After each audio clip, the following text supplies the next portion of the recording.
You guys are live on YouTube. All right, everybody. As we welcome everybody in here, I'm Matt. There's home team Brandon Lake. We'll get front office Los here in a couple of seconds as we digest the final two episodes of The Last Dance. Home team, give me some initial thoughts right off the top. I just love honesty. I like when people tell the truth. I like when we all get the truth at the same time. And I like when things that we didn't know were true were finally revealed as truth. So the honesty of The Last Dance is what sticks out for me after episodes 9 and 10. Well, let's get Carlos in here. Los, home team just said the honesty. Learn some honesty in this situation. Los is honestly trying to pick up the pieces over there. So, Los, you got us. Trying to make things work.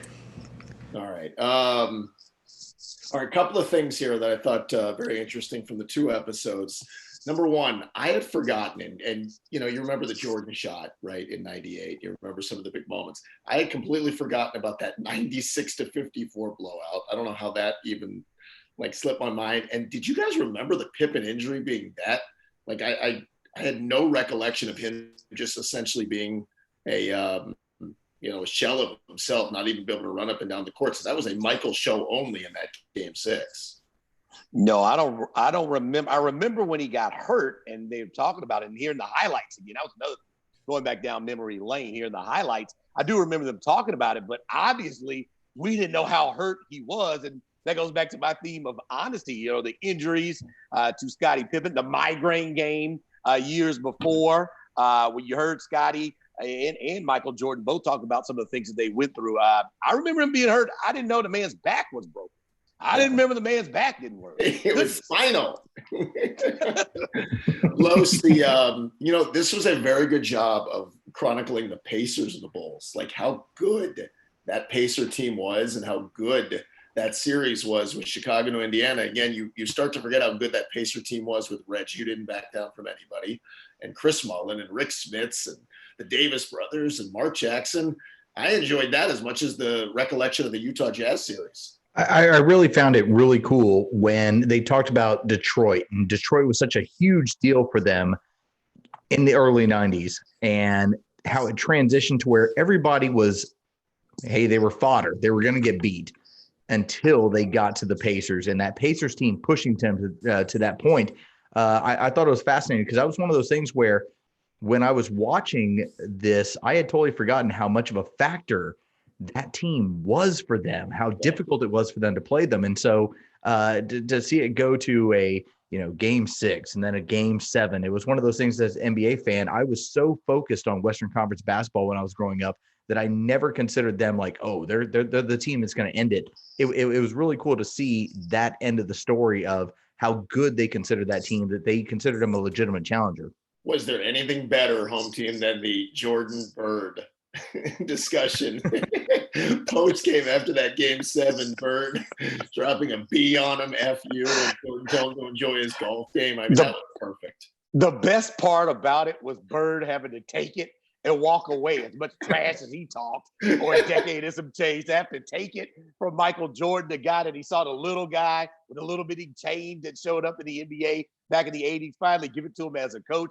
But to appreciate that. And that was another thing that I appreciated, to see how not just the star players, but the superstar players at the end of series, in the middle of a series, after a 54-point game by Utah, Karl Malone and John Stockton were back, behind the scenes, shaking hands, see you next game, good game. So the sportsmanship aspect of those guys, as much as they went after each other, as much as they wanted to beat each other and sweep everybody and embarrass each other, the sportsmanship factor was something that I thought was very appreciating to watch throughout the 10 series. We saw Karl Malone get on the team bus of the Bulls. How much could you imagine ever seeing a superstar walk down the aisle of a team bus and shake everybody's hand till he got to Michael? Well, I think the funny part is we had heard Michael early on in episode 4 or 5 talk about getting a three-peat, because that is something that Magic and Larry had not done. So from that 92, 91, 92, 93, that was the goal. And to see him flat out say, well, now you have time to work on your golf game.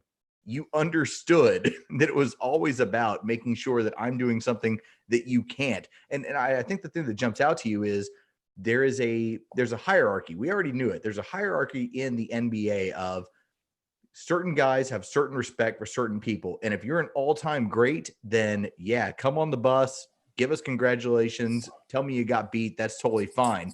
If you're Scotty Burrell, all right, cool. That's totally fine. You got beat, whatever. You're BJ Armstrong. Okay, that's fine. You got beat. But when it came to like John Stockton, Karl Malone, Larry Bird, Isaiah Thomas, it mattered to be able to put it in their face that I was the one who beat you.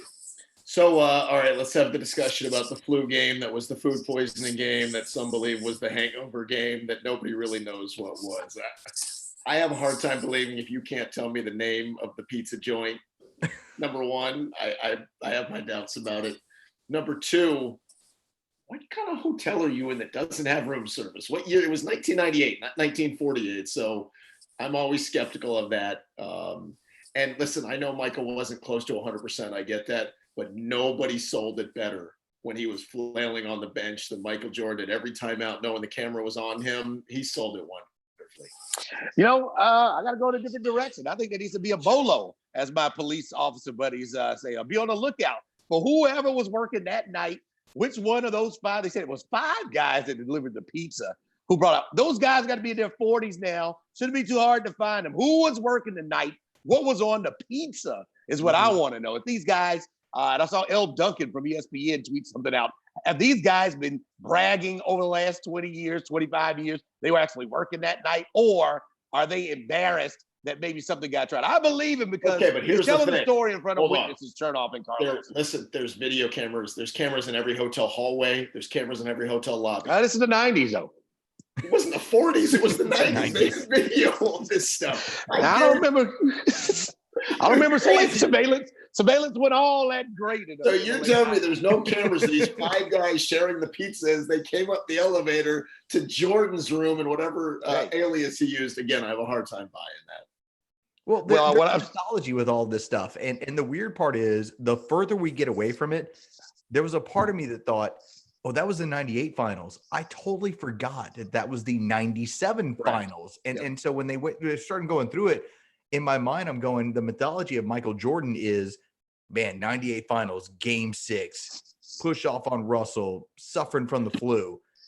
That's the cool part about this thing. I have this with my 9-year-old daughter. I asked her, I was like, do you know who Michael Jordan is? She goes, yeah, the kids say Jordan when they shoot shots in the playground because it still matters and it still shows up with these kids where they still look at him and say, I may not have watched him, but he is the all-time great guy. And so it's a little bit of a reminder from all that standpoint. I like the answers, to your point about just hearing the flu game. Now it should be called the poison game, if you want to believe everything that was said. But think about all of the legends, the myths, the stuff that we knew and the word of mouth, the oral traditions that we have known for the last 20-plus years that at least got answered questions for all of us. Isaiah Thomas, the Dream Team stuff, the gambling stuff, the flu/poison game, the Brian Russell push, where we finally Michael Jordan, after all these years, said it. I didn't push him.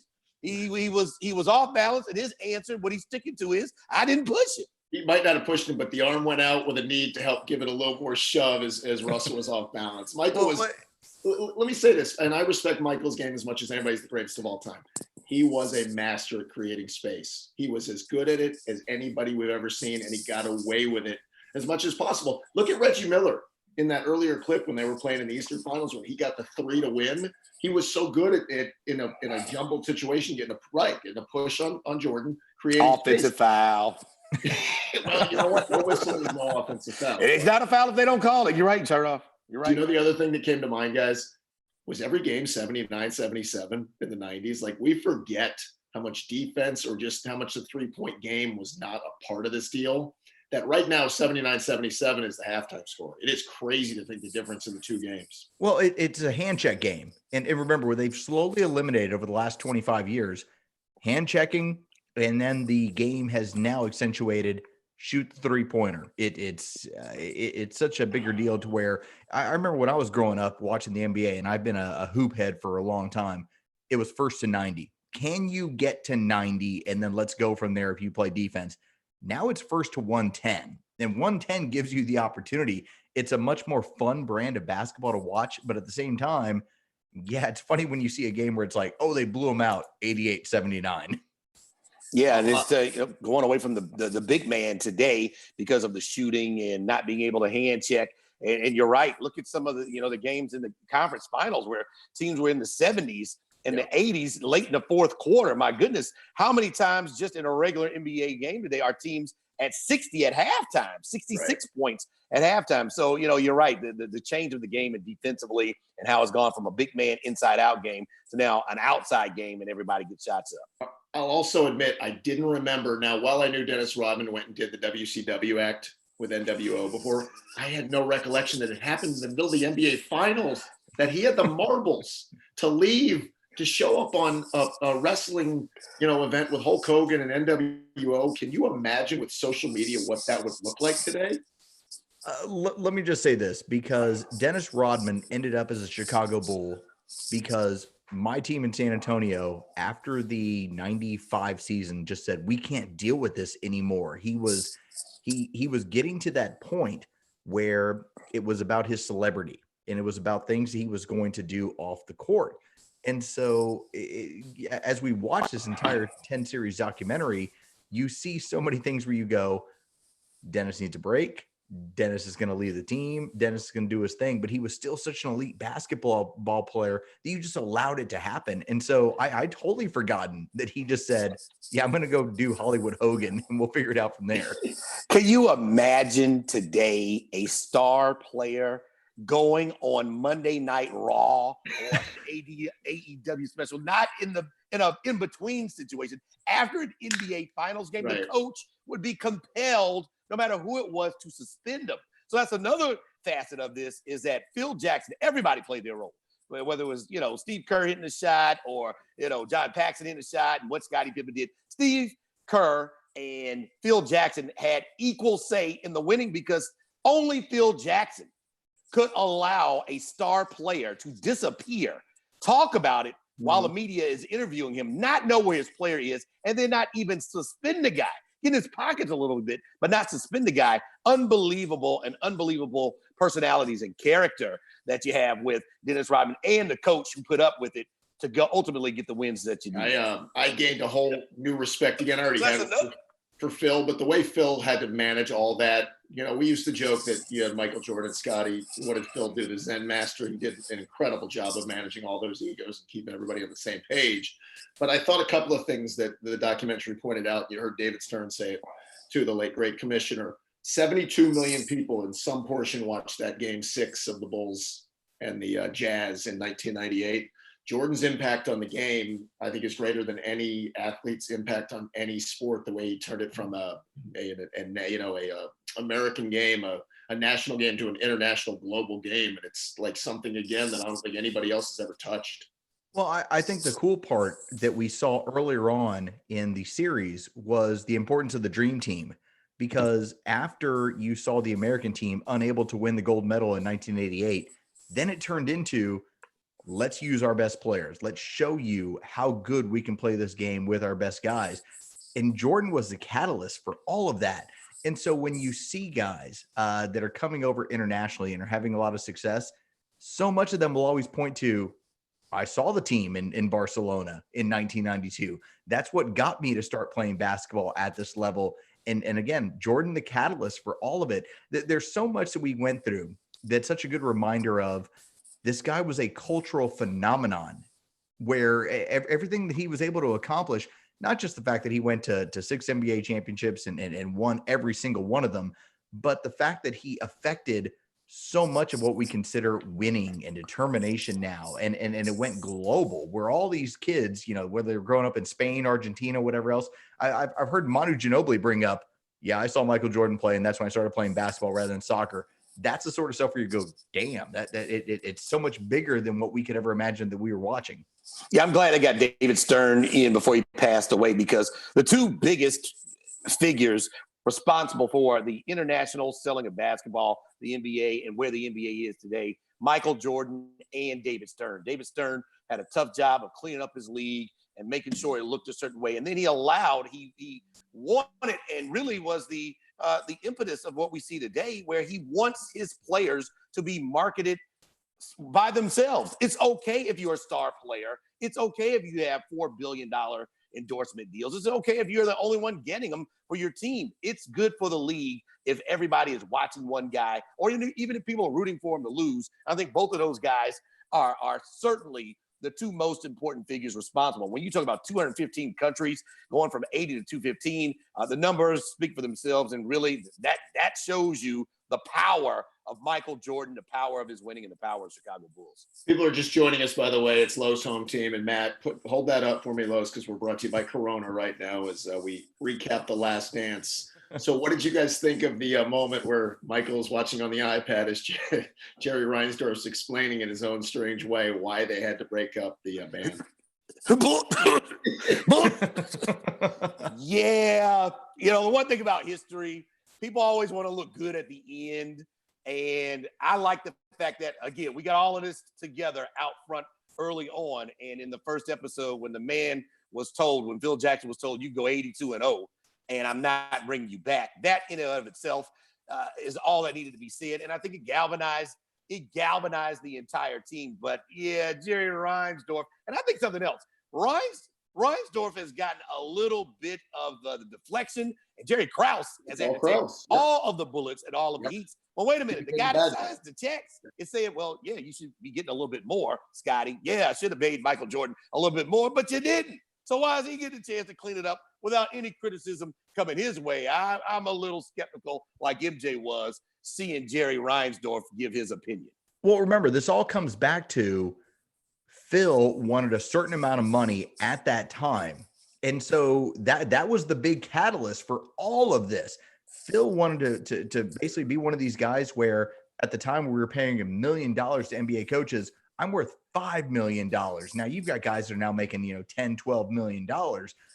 Phil was the guy where everyone basically, went to the water trough and said, well, I'm not playing unless he is our guy. End up basically, working out where Phil takes a year off. He replaces Del Harris in LA, and he goes and wins another 3 titles in a row before winning another 2 after they take a little bit of a break from that. And so I think a lot of this is we've got to view it in the circumstance of it wasn't a matter of team management, team ownership looking at Michael Jordan and saying, you're not worth it, because so much of this has been focused on him. They looked at it as, we're not going to pay a coach this amount of money when we've given you all of this talent. And that's what broke everything up eventually. Well, and I get that. I think 2 things. Number one, Michael explaining I would have taken a 1-year deal, and maybe Dennis would have. The Scotty party stopped that. It was pretty good. Scotty was going to want his money. Out. The mythology of that team grows bigger because we never got to see somebody knock them off. And they deserved another chance to come back, and you always do when you're that great. But you guys get my point that we never saw somebody dethrone them. We never beat a champion. The Eastern Conference after that was a Knicks and a Pacers and these pretty good teams. Nobody that you ever, even as good as the Pacers were that season when they almost beat the Bulls. I personally think if the Bulls stayed together and retooled around Michael and Scotty, they would have kept the thing going. But the mythology grows bigger, which is kind of a cool thing this many years later. Well, I want to bring this up, home team, and see if you agree with this. I think that in the NBA, there's a limited amount of time you have to make a run, because what happens is everybody starts paying your auxiliary players, all the guys that help make the team special, and they start siphoning all of them off. As your guys get older, that ends up being the problem. And remember, this is not like Major League Baseball, where Major League Baseball, it's about win your division. NFL, win your division. In the NBA, I don't care if I'm playing in a different division than you. My entire focus is, how do I take down that team in the playoffs? And I think it basically sets itself up where you can make a 3-year run, and at that point, you're in trouble. And so, yeah, you're right. It does feed into the mythology of this team never got beat on their 3-year run with Michael Jordan. And to that point, to both of y'all's points, look at the great guys, the all-time greats that we have in the game now, the guys we've seen come after Michael Jordan who did lose. We saw Shaquille O'Neal lose. We saw Dwayne Wade lose. We've seen LeBron James lose. We've seen Steph Curry and Clay and KD lose. We've seen Kobe lose. So those guys have something on their ledger that Michael Jordan doesn't, and he did it at what was for all intents and purposes the end of his career and at the top end of his power band. And it is something special. But to hear him say it ate at him that he thought they could get 7. He thought there was one more left in him. And based on everything we've seen, I don't know why we wouldn't believe him. Oh, I believe him, but I think the competitor like Michael always thinks there's a seventh and then an eighth and a ninth. And again, I'm not going to argue with him because he was just something we've never seen before. So the question now, everybody will do the comparison era thing, which I think is impossible to do because the games change so greatly. Like if you look at the 80s, right, of Celtics and Lakers, you look at the 90s of mostly Bulls, and then you move into the 2000s when, Los, you pointed out, the Lakers start their run and even the Spurs. Like the games are so different, it becomes almost impossible to try to do the like computerly generated who would win game. Compare the dynasty of the Warriors to the dynasty of the Bulls. They play completely different games. One would have an advantage with their physical style. The other would have an advantage with their three-point shooting. I couldn't sit here and tell you I could make a great case for either side. I mean, I'd love to see it, but I couldn't sell you on it. My point is, we can do this time in memoriam. What rules are you playing by, and what are we doing here? Because you put two hands on a guy now. I mean, how many fouls? First of all, be 400,000 free throw shot in the playoffs and the finals now if you had to call fouls under the old rules, the way the game was played. But then the other side of it is, you saw when Michael Jordan saw Scottie Pippen goes out, it's basically a one-man game with a bunch of role players. What if you take one of those guys out? Guys are better defenders to some point. They're more athletic. You have more athletic guys on your team. But, to say who would win, who would be the best, I think one thing anybody can take out of this entirety of the series is that no matter what era it was in, you're going to have to go through the Chicago Bulls, and you are going to lose some NBA finals to the Chicago Bulls. Could any team of LeBron or Shaq or Kobe get them? Who knows? But you weren't going to sweep those guys. Those guys weren't going to go winless. And they could be any team, any superstar at any part of their prime in any era. The part that I took away from all this 10-part series, so the league has changed. Like a Bill Wennington is not playing in this league. Will Perdue is not playing in this league. There's a style of basketball that if my five cannot space the floor and shoot three-pointers now, you're not playing in this league. But ultimately, I think the thing I took away from it was the singular focus. They talked about it to start one of the episodes where Michael didn't consider losing. There was no point where he was like, I'm going to think about losing here. He never thought about the media reaction or anything else. It was a case study in mentality and the fact that I am a force of will and will always find a way to win the game and win the series no matter what. And I think that's the part that when people start comparing him to, they do the whole, hey, LeBron's done this. Well, yeah, LeBron's lost series. I think LeBron's been okay with, you know what? Hey, I took a subpar group of guys and I won a series. Yeah. And then I lost in the championship. I think Michael Jordan would not be able to sleep at night if he took a team like the 2007 Cavaliers to the finals and didn't win the finals. I think that's been the big takeaway for me. And can the media get a little bit of credit too? If the media wasn't there to, do the reporting, know what the storyline was between Jerry Krause and the rest of the team, know what was going on, be the documenters of history and trying to get to the facts and get to some things. Yeah, there were some bad moments where our media brethren, in my opinion, went a little bit too far, especially trying to connect dots that weren't there with the gambling and the death of his father. But the totality of the media helping to, build the story up without social media, cover the story without social media, and then see it from start to finish without social media. I think the media deserves a little bit of credit to get the last dance and some of the storylines that we had to see. I want to go back to Los's point. And the thing about Jordan, the skill set was a skill set, but he was a killer. I mean, there was a kid. The only closest thing I can come up with a killer was Kobe. And nobody's ever Michael, but Kobe played with that killer thing. And it's not a shot against LeBron. And I'm with Los. I don't like the comparison because, see, LeBron would just assume score 24, have 9 assists, 10 rebounds, and get everybody else involved. Not to say Michael wouldn't. But Michael, like people forget those last couple of games. Go look at the stats.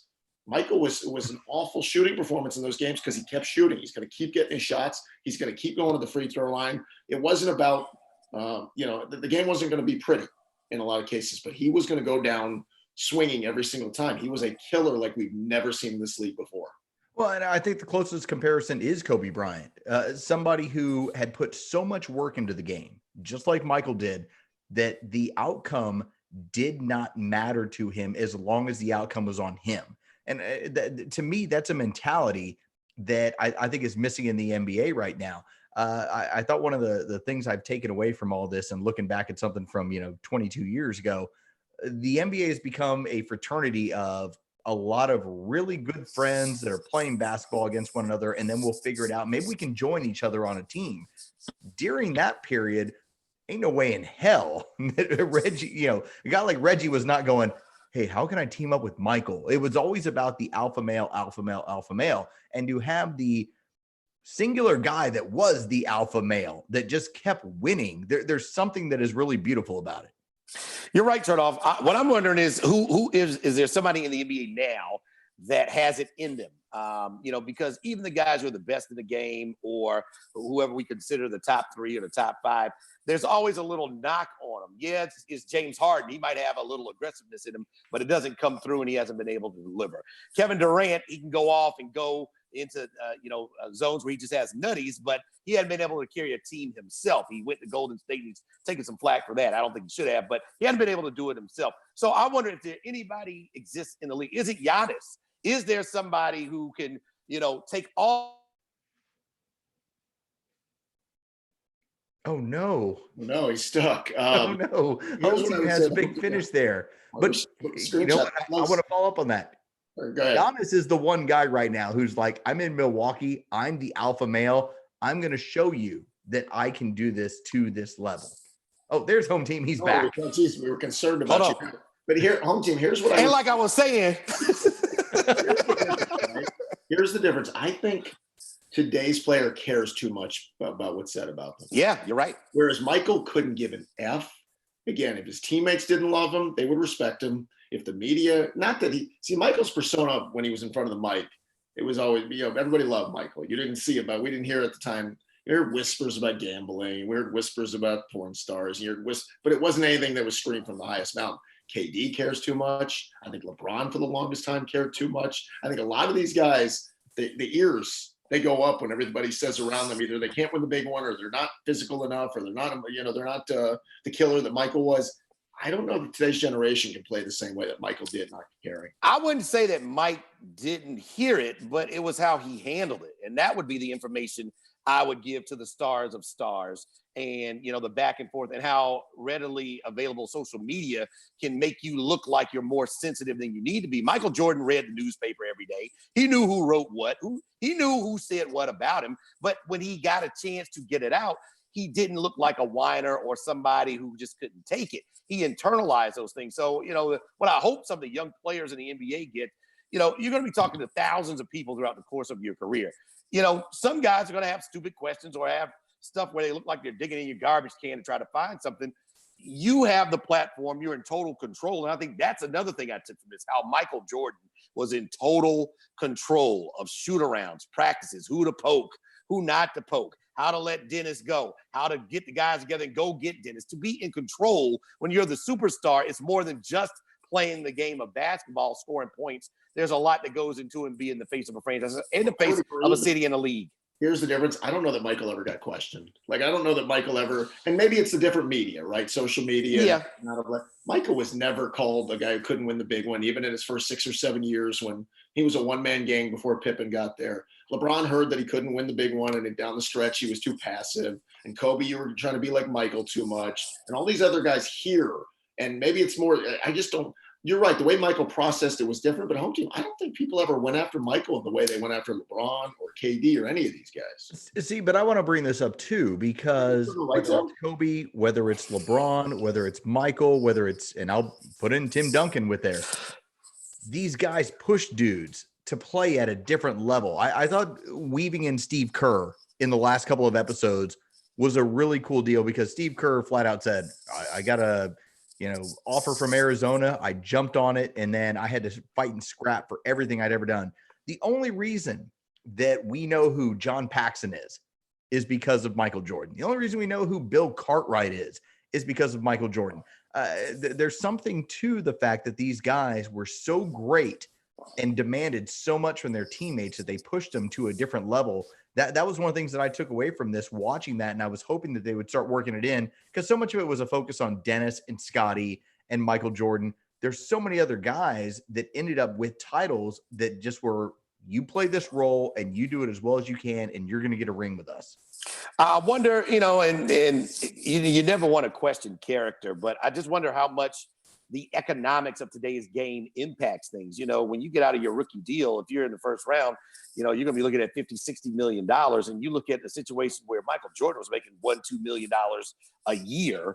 And, obviously he was good, but when you look at the rest of those guys he was playing with, it was, if you didn't put out, you're going to be out of the league. You weren't making a whole lot of money to be resting your laurels on. So I just wonder how much the economics impacts all right, well, I lost this series, or we lost this year, we'll come back and we'll do it again type of laissez-faire attitude. And if we have guys that just aren't ever going to be wired like Michael Jordan was wired, he wants to win at everything. And it just begs the question if anybody will have that want desire as much as he did, and we'll ever see it again.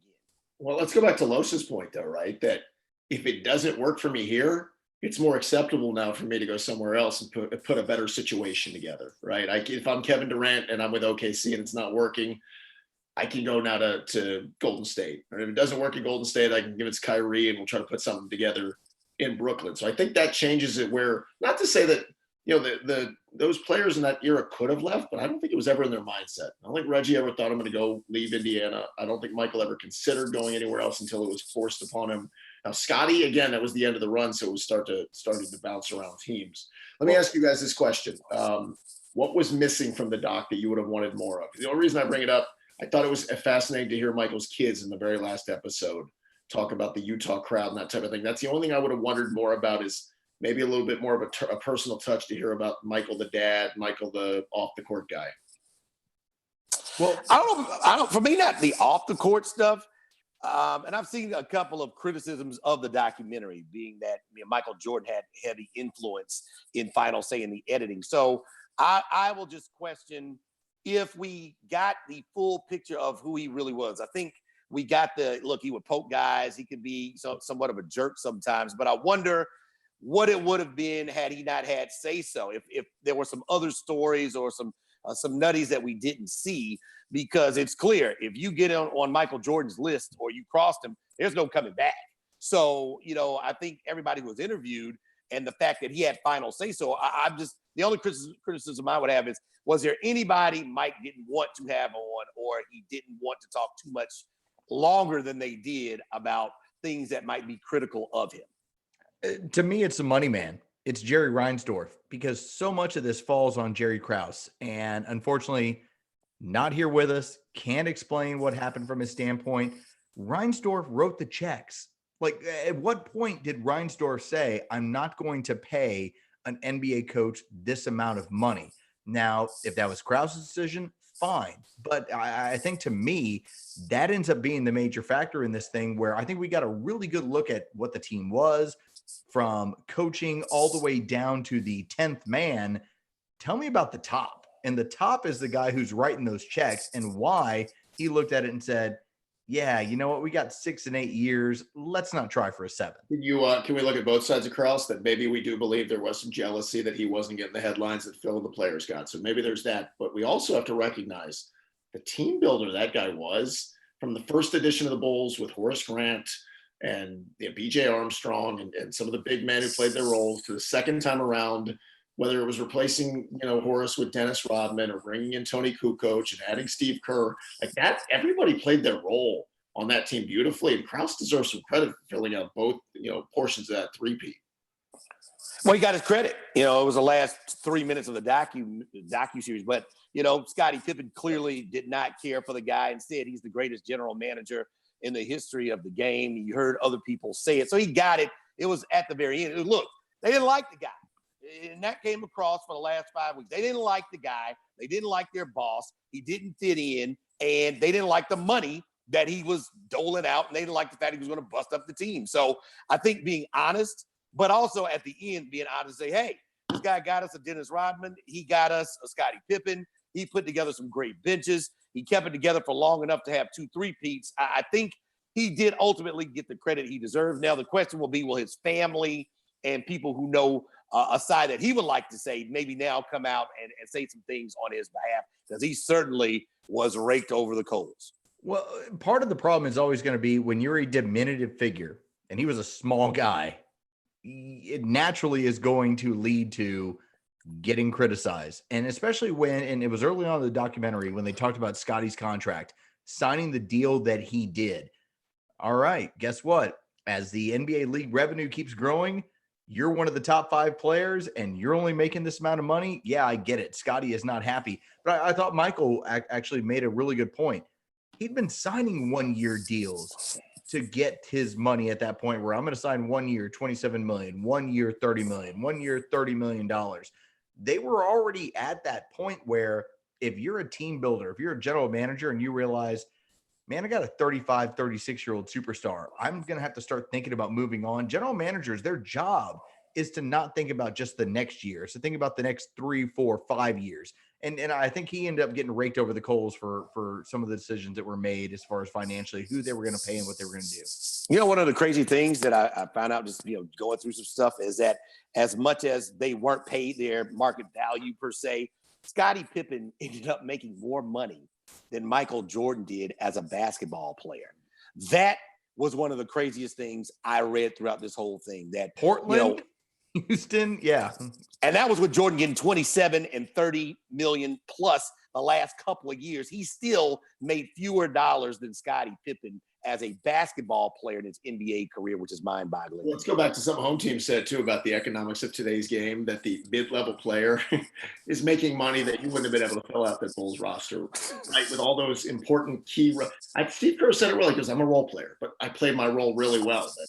Michael, was double-teamed, and there I was, wide open to hit a big jumper to win, Game 6 and clinch a series, or Paxson before him. Or like you said, Horace Grant wasn't a role player. He was a really good player. But think about today's game now where you have 2 or 3 maxed players. And then, Los, you and I have talked about this.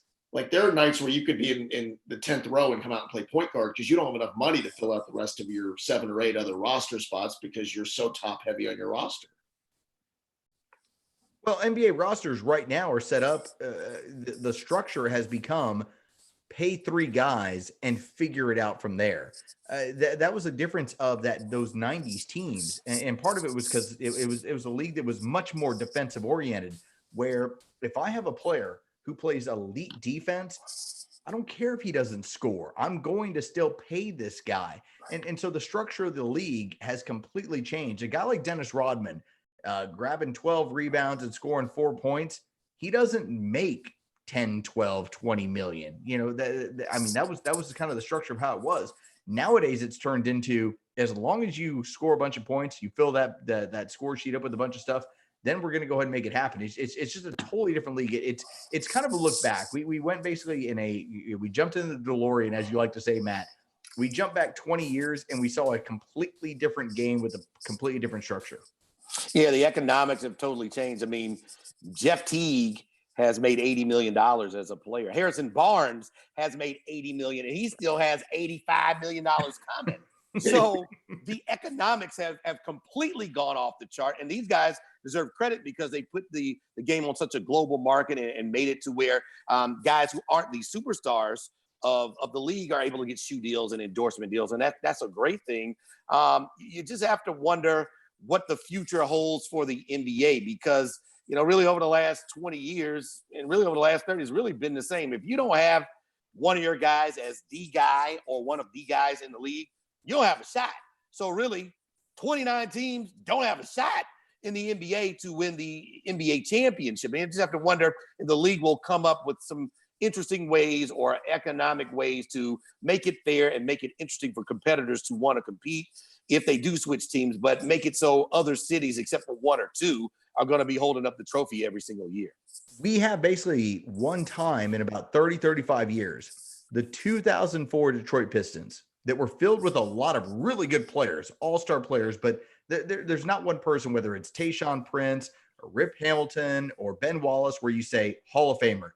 Every other team features exactly the guy that you're talking about, Home Team. Well, I think the other thing we're missing, and well, I don't say we're missing. No, let me restate that. The thing that Bulls team reminds you of is the same thing that the Lakers with Kobe and Shaq, and the same thing that the Warriors with their Splash Brothers and then KD. Rockstar teams are still the greatest. I mean, Rockstar Yes. teams will make you emote. Rockstar teams. I used to pull against the Bulls as an Hawks fan. So all of a sudden, I'm rooting for the Jazz in back-to-back years, and the first time around, rooting for the Blazers, and I'm rooting for the Suns. Rockstar teams, they come to your city, you can feel it. There's something in the air when Michael comes into town, when Steph and Clay come into town. The NBA, maybe more than the other two sports, need that so much. Not to the point where it's so top heavy that, like home team, you just said that we can only have one or two teams win it, but there is something special about either a dynasty or a rock star team that just makes everybody watch. Yeah, and you look at, you need the rock star team. You're absolutely right. And then you need the foil. And you would hope the foil doesn't have a bunch of boring guys or guys who just aren't as good. You want the total package. That's what the NBA wants. And you're absolutely right. That's why I'm hopeful what we have here in Atlanta with Trae Young. Hopefully, all right, he's Michael, who's going to make the rest of the Jackson 4 and 5. Not Michael Jordan, Michael Jackson. He's Michael Jackson, and I'm looking for the other Jackson 5. Who can we have our own show here because he's already got his love around the league. But you're absolutely right. You need to put together, something that a lot of people who don't live in the city and root for that team. The Bulls were being cheered by people in different countries while they were going through their run. And, hopefully every NBA team can get a player or some players like that for one time in their life. Imagine what those guys had in 3-3 or 2-3-peats going through it 3 times or 2 times. And here's the thing, jumps out to me, home team. So, the Bulls and their run, and I'd grown up watching 50, 60 win teams in San Antonio. At that point, once we got to 99, I was like, there's no way we can beat that team if they ever come back. It's just how it's going to be. And then suddenly they broke up, and 99 Spurs, Tim Duncan, I didn't realize it's like, suddenly you have your superstar sort of player. It's kind of the way of how it goes right in the league. Golden State did not draft Steph Curry thinking he's going to be that superstar sort of player. We now have a guy here who's averaging 30 and 10 in Trae Young, where you go, didn't expect that. Here's how it's going to be. It's kind of the nature of how the NBA works, where you got to establish one superstar. And then at that point, as long as you do that, suddenly everybody else starts to show up and everybody starts getting to get better. And then things that you never considered you could accomplish, you can accomplish. And the coaching, the fact that you had these rock star teams, you look at the rock star teams or the teams that had a little attitude, the Lakers had Pat Riley. Phil Jackson, clearly we're seeing he was the Zen master. And we've seen, Doc Rivers, kind of a tough guy when he took the Celtics. How much your coach has to do with the rock star invincibility or air of invincibility as well. So I think that's something that I'm going to take away from this, that your coach has to be on the level. You can't be swallowed up or dominated by big personalities or guys. I mean, he had to throw Michael Jordan out of practice. And then on the other hand, he had to say, I don't know where Dennis Rodman is, and I'm not suspending him. He's going to play. Let's do some final thoughts here before we wrap up. And I'll start here because, well, it didn't pertain to the doc specifically. Watching the Bulls celebrations, whether it was Michael jumping on the table, confetti falling, the champagne in the locker room, all I could think is, if we get the NBA back on the court, what's the celebration going to look like?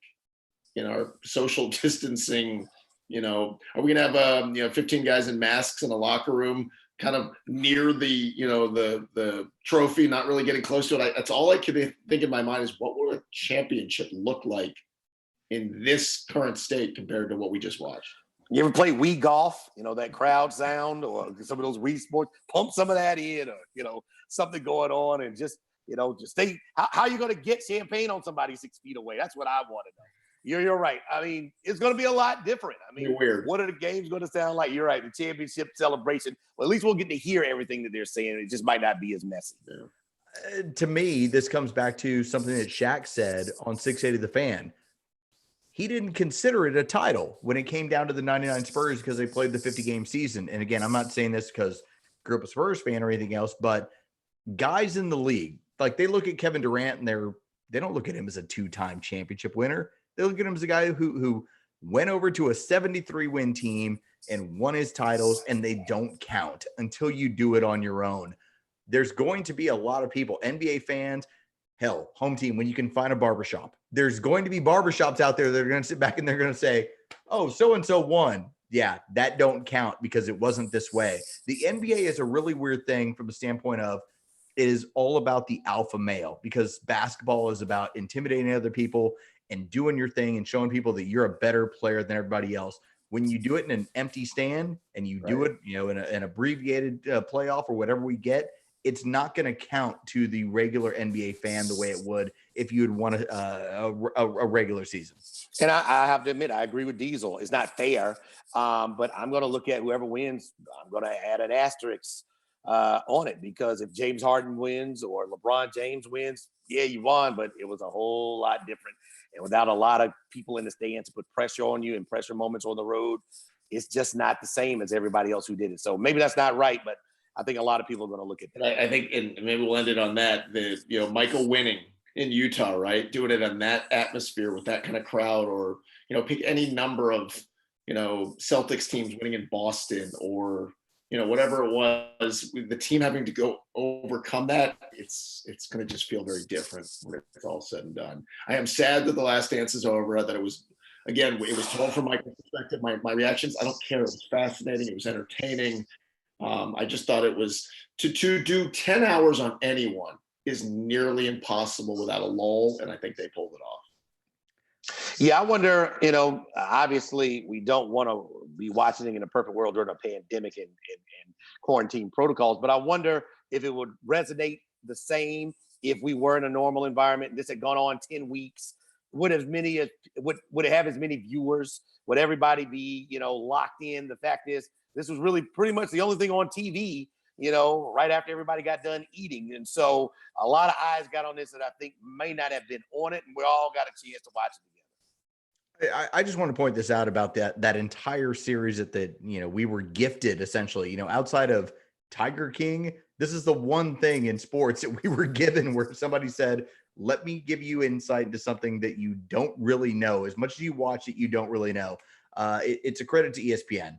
Credit to ESPN for giving us something that the fact is this was probably not going to be out for another 4 or 5 months. And the fact that they moved it up really allowed a lot of us sports fans to have something that we could basically say, Sunday night, 9:00, I'm locked in and we're going to go and take all this in.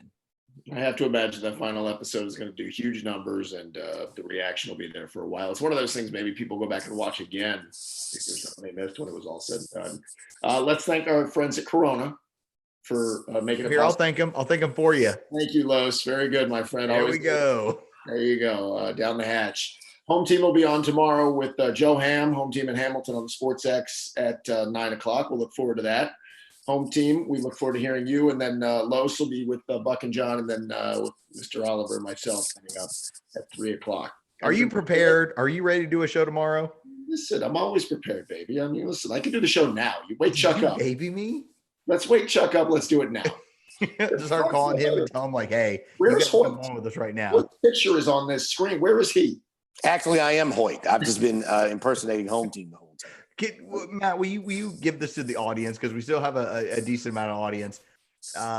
Hoyt reached out to us and basically said, I haven't seen one episode. I'm concerned. How can you admit to not seeing any of the Last Dances? The only guy Who does that?